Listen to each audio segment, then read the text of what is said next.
नमस्कार, झारखंड समाचार में आप सबका स्वागत है। आइए जानते हैं आज की तमाम बड़ी खबरों को। इससे पहले आपने चैनल को सब्सक्राइब नहीं किया है तो प्लीज चैनल को सब्सक्राइब कर बेल आइकन को प्रेस कर दीजिए ताकि खबरों का अपडेट आपको मिलता रहे। आइए बढ़ते हैं खबरों की ओर। झारखंड के अल्पसंख्यक विद्यालयों में जल्द होगी शिक्षकों की नियुक्ति, जानिए कितने पद हैं रिक्त। राज्य के गैर सरकारी सहायता प्राप्त प्रारंभिक विद्यालय में 6 साल बाद शिक्षकों की नियुक्ति का रास्ता साफ हो गया। इस संबंध में प्राथमिक शिक्षा निदेशक किरण कुमार पासी ने सभी जिला शिक्षा अधीक्षक को पत्र भेजा है।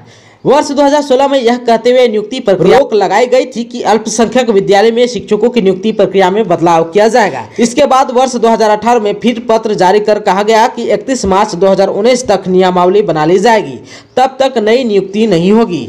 हालांकि 31 मार्च को भी नियमावली नहीं बनी। अब ऐसे में प्राथमिक शिक्षा निदेशक द्वारा यह कहते हुए पत्र जारी किया गया है कि वर्ष 2018 में जारी पत्र 31 मार्च 2019 तक ही प्रभावी था। इसी कारण अब विद्यालय में शिक्षकों की नियुक्ति पर रोक नहीं है। आप सबको बता दूं कि राज्य के 847 अल्पसंख्यक विद्यालय में शिक्षकों के 1900 पद रिक्त हैं। शिक्षकों के पद रिक्त होने से पठन पाठन प्रभावित हो रहा था। अब सरकार द्वारा रोक को हटाए जाने के बाद विद्यालय में फिर से शिक्षकों की नियुक्ति प्रक्रिया शुरू होगी। 2 साल बाद झारखंड में आयोजित होगा कक्षा 3 से 7 के लिए स्पेशल परीक्षा, 26 लाख विद्यार्थी होंगे शामिल। राज्य के सरकारी विद्यालयों में पढ़ने वाले कक्षा 3 से 7 के बच्चों की विशेष परीक्षा ली जाएगी। इन कक्षाओं में पढ़ने वाले लगभग 26 लाख विद्यार्थी 2 साल बाद स्कूल में ऑफलाइन परीक्षा में शामिल होंगे। आप सबको बता दूं कि 2020 और 21 में कोविड के कारण बिना परीक्षा के ही सभी विद्यार्थियों को अगली कक्षा में प्रमोट कर दिया गया था। इस संबंध में झारखंड शिक्षा परियोजना ने दिशा निर्देश भी जारी कर दिया है। कोविड के कारण पिछले 2 वर्ष से विद्यालय में पठन पाठन प्रभावित रहा। ऐसे में विद्यालय खुलने के बाद बच्चों के शैक्षणिक स्तर के आकलन के लिए परीक्षा ली जाएगी। परीक्षा 31 मार्च को होगी।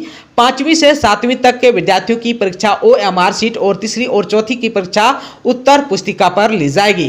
कक्षा 6 और 7 के विद्यार्थियों से 50 और कक्षा 3 से 5 के विद्यार्थियों से 40-40 प्रश्न पूछे जाएंगे। परीक्षा सरकारी विद्यालयों के साथ साथ सरकारी सहायता प्राप्त स्कूलों में भी ली जाएगी। मूल्यांकन की जिम्मेदारी संबंधित जिला के जिला शिक्षा पदाधिकारी की होगी। परीक्षा 3 घंटे की होगी। परीक्षा 32,752 स्कूलों में 9 बजे से शुरू होगी। कोविड के बाद राज्य में यह अब तक की स्कूल स्तर पर सबसे बड़ी परीक्षा होगी। सीएम हेमंत सोरेन और शिक्षा मंत्री जगन्नाथ महतो ने स्वच्छ विद्यालय स्वस्थ बच्चे अभियान का किया शुभारंभ। झारखंड के मुख्यमंत्री हेमंत सोरेन और शिक्षा मंत्री जगन्नाथ महतो ने विधानसभा परिषद से स्वच्छ विद्यालय स्वस्थ बच्चे अभियान 2022 का शुभारंभ करते हुए प्रचार वाहन को हरी झंडी दिखाकर रवाना किया। आप सबको बता दें कि कोरोना के प्रकोप के करीब 2 वर्ष बाद सभी विद्यालयों को खोला गया है। वैश्विक महामारी कोरोना को ध्यान में रखते हुए सुरक्षा के मापदंडों को अपनाते हुए राज्य के सभी विद्यालयों को 7 मार्च 2022 से पूरी तरह संचालित किया जा रहा है।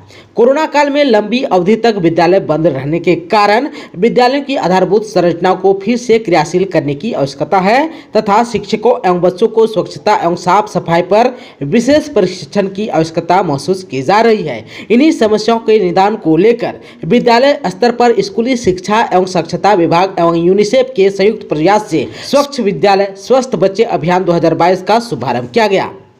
इस अभियान के माध्यम से विद्यालय को सुरक्षित एवं सुव्यवस्थित करने का प्रयास होगा। अभियान 24 से 30 मार्च 2022 तक सभी विद्यालयों में चलाया जाएगा। इस अभियान के तहत सभी 263 प्रखंडों में एक स्वच्छता प्रचार वाहन चलाया जाएगा जो प्रचार प्रसार करते 35,000 विद्यालयों को सुव्यवस्थित करने में सहयोग प्रदान करेगा। इस कार्य में यूनिसेफ एवं उनकी सहयोगी संस्थान जिला या प्रखंड संकुल एवं विद्यालय स्तर पर तकनीकी सहयोग एवं प्रशिक्षण में सहयोग दे रही है। चिरुडी हत्याकांड मामले में झारखंड के पूर्व मंत्री योगेंद्र साव और पूर्व विधायक निर्मला देवी को 10-10 साल की सजा। झारखंड के हजारीबाग जिले के बड़का गांव स्थित चिरुडी हत्याकांड से जुड़े मामले में अपर न्यायायुक्त विशाल श्रीवास्तव की अदालत ने आज गुरुवार को सजा सुना दी। झारखंड के पूर्व मंत्री योगेंद्र साव और उनकी पत्नी और पूर्व विधायक निर्मला देवी को अदालत ने 10-10 साल की सजा सुनाई। इस मामले में पहले ही अदालत ने उन्हें दोषी करार दिया था, जबकि उनके पुत्र अंकित कुमार को अदालत ने पिछले दिनों बरी कर दिया था। ये मामला कांड संख्या 228/22/16 से जुड़ा है। आप सबको बता दें कि बड़का गांव से कांग्रेस विधायक अंबा प्रसाद के पिता हैं योगेंद्र साव, जबकि निर्मला देवी उनकी मां है। झारखंड में पड़ने वाली है भीषण गर्मी। जानिए अगले 4 दिनों तक कितना रहेगा तापमान। झारखंड में मौसम का तापमान लगातार बढ़ रहा है, जिससे लोग परेशान हैं। आलम यह है कि कई जगहों पर अभी से ही तापमान 40 डिग्री के पार हो चली है। रांची के मौसम विभाग की माने तो शहरी क्षेत्रों में ज्यादा गर्मी पड़ रही है, लेकिन ग्रामीण क्षेत्रों में पेड़ पौधे अधिक होने की वजह से तापमान संतुलित है। मौसम विभाग के अनुमान के मुताबिक आज से अगले 2 दिनों तक मौसम शुष्क रहेगा और आसमान साफ रहेगा, लेकिन न्यूनतम तापमान में बढ़ोतरी होने की संभावना है।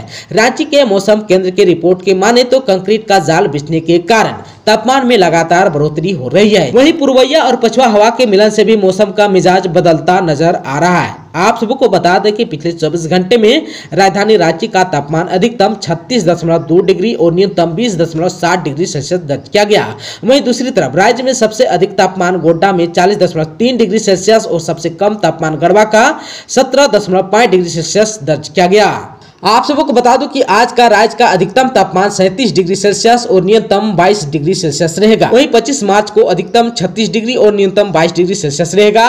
26 मार्च को अधिकतम 37 डिग्री और न्यूनतम 22 डिग्री सेल्सियस रहेगा। वहीं 27 मार्च को अधिकतम 37 डिग्री और न्यूनतम 22 डिग्री सेल्सियस रहेगा। हजारीबाग में अपराध पर अंकुश लगाने को लेकर सभी लॉज संचालकों को नोटिस जारी।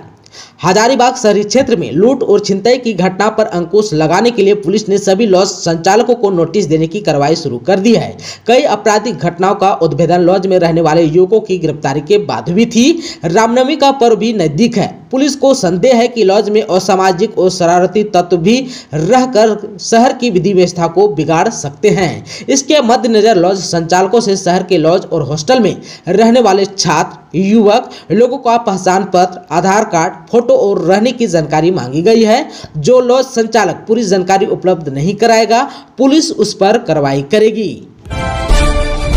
भारत में जर्मनी के राजदूत वाल्टर जेलिंडर ने किया JSCA क्रिकेट स्टेडियम का दौरा, जमकर की तारीफ। भारत में जर्मनी के राजदूत वाल्टर जेलिंडर ने गुरुवार को रांची स्थित Jharkhand state cricket association international cricket stadium का दौरा किया। इस दौरान उनके साथ JSCA के अधिकारी भी मौजूद थे।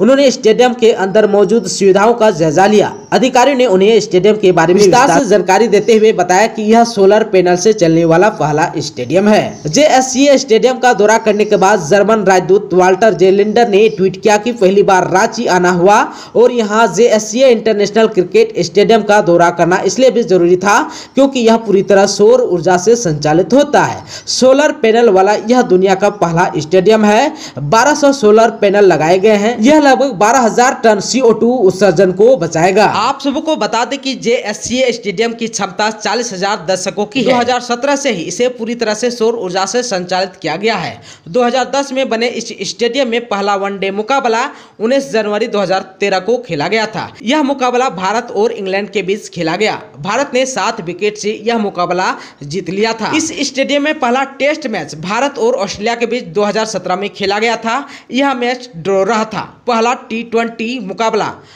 T20 मुकाबला भारत और श्रीलंका के बीच 2016 में खेला गया था। इस मैच को भारत ने 69 रन से जीता था। दोस्तों, अभी तक आपने चैनल को सब्सक्राइब नहीं किया है तो प्लीज चैनल को सब्सक्राइब कर बेल आइकन को प्रेस कर दीजिए ताकि खबरों का अपडेट आपको मिलता रहे। इसके साथ ही आज के खबरों में बस इतना ही। हमें दीजिए इजाजत। नमस्कार।